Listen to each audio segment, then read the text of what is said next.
Louange à Allah, l'administrateur de toutes choses, le régent de toutes les situations. Chaque jour, il accomplit une nouvelle œuvre.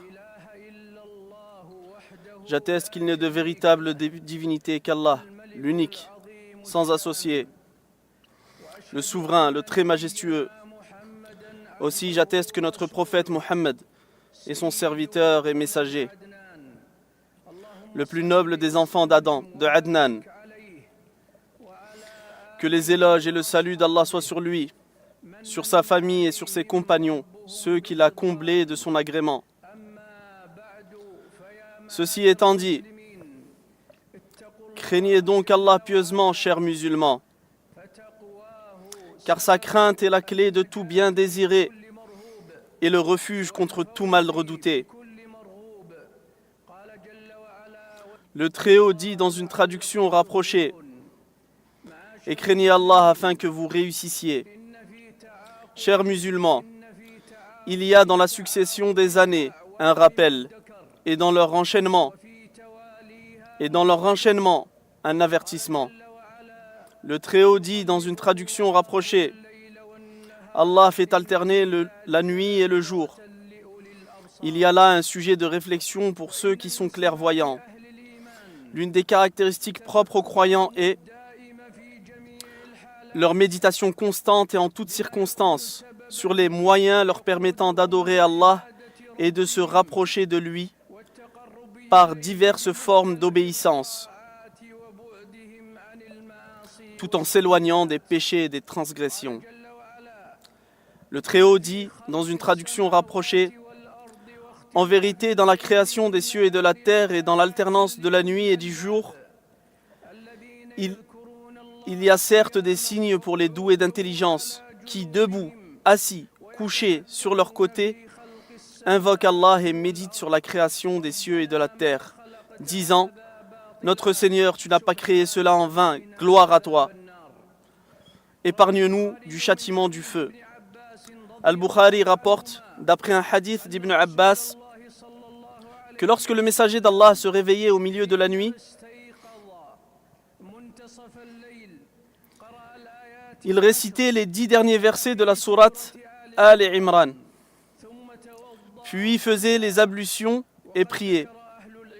De ce fait, les savants ont souligné le caractère recommandé de la récitation de ces versets au réveil et de leur méditation, car ils expriment la glorification du Créateur et l'entière soumission devant lui, exalté soit-il. Chers musulmans, il est de notre devoir de tirer le leçon des années qui s'envolent et d'entreprendre une introspection profonde et scrupuleuse, de laquelle jaillit un repentir sincère et un retour résolu, menant vers l'entière soumission à Allah, exalté et glorifié soit-il.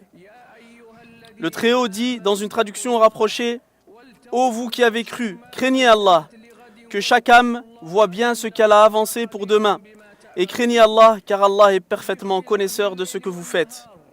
Il est dans l'alternance du jour et de la nuit, et dans l'enchaînement des jours et des mois. Une grande exhortation pour quiconque s'adonne au rappel, à la méditation et à la réflexion.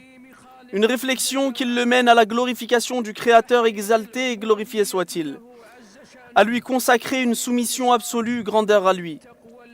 À se parer de la piété qui l'incite à honorer les limites fixées par Allah. À se conformer pleinement aux ordres d'Allah, ainsi qu'aux injonctions de son prophète, paix et bénédiction sur lui. Et enfin, à se prémunir des causes de son châtiment et de sa sévère punition. Allah le Très-Haut dit dans une traduction rapprochée, dans l'alternance du jour et de la nuit, et dans tout ce qu'Allah a créé dans les cieux et sur la terre, il est des signes suffisamment clairs pour des gens qui craignent Allah. Frères en islam, certes le rôle du serviteur croyant dans cette vie mondaine consiste à s'empresser vers ce qui suscite l'agrément de son Seigneur, gloire à lui, tout en s'écartant complètement des péchés et des turpitudes.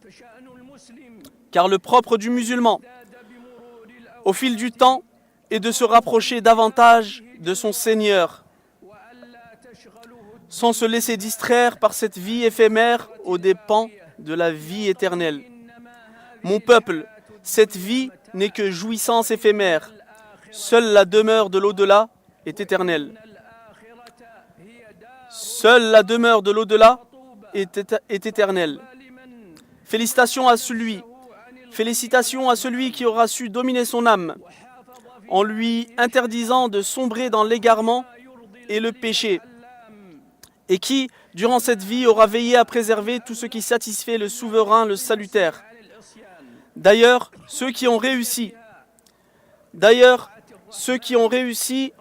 n'ont pu réussir que parce qu'ils ont su mettre leurs âmes à l'abri des péchés et qu'ils ont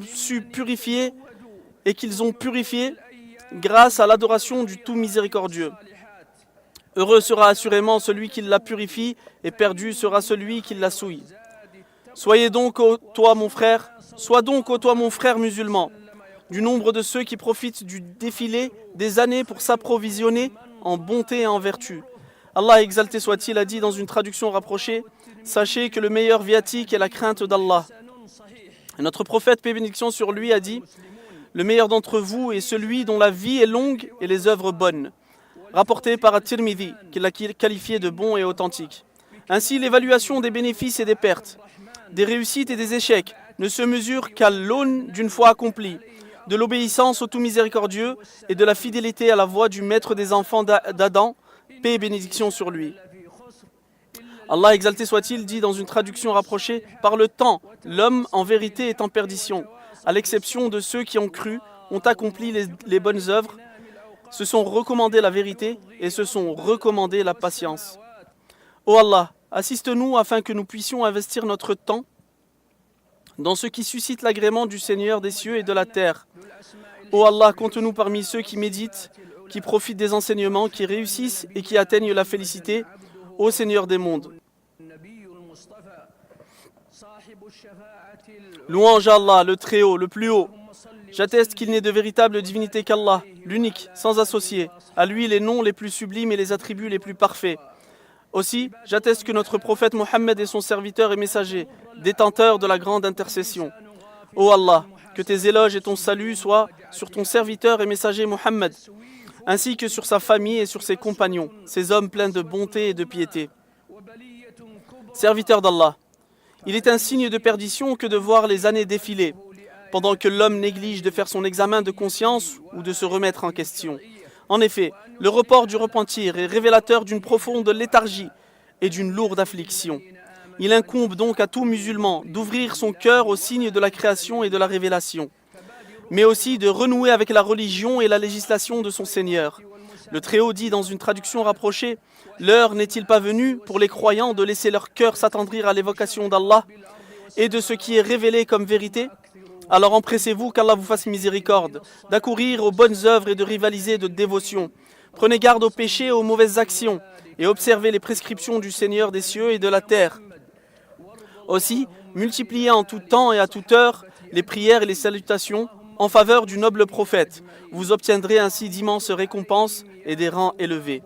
Ô Allah, accorde tes éloges et ton salut à ton prophète Mohammed, aussi longtemps que les jours se succèdent et que les années s'enchaînent.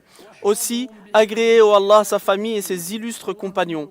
Ô Allah, pardonne à tous les musulmans, accepte leur repentir et couvre-les de ta vaste miséricorde.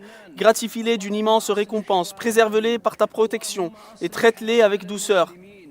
Ô toi, le très clément, le grand donateur, ô Allah, améliore leur situation, pense leurs blessures, guéris leurs malades et dissipe leur angoisse. Ô toi, le très majestueux. Ô Allah, protège et guide les pas du serviteur des deux mosquées sacrées, ceux de son prince héritier, ainsi que ceux de l'ensemble des dirigeants musulmans, vers tout ce qui est source de bien pour leur peuple. Et notre dernière invocation est: louange à Allah, Seigneur des mondes.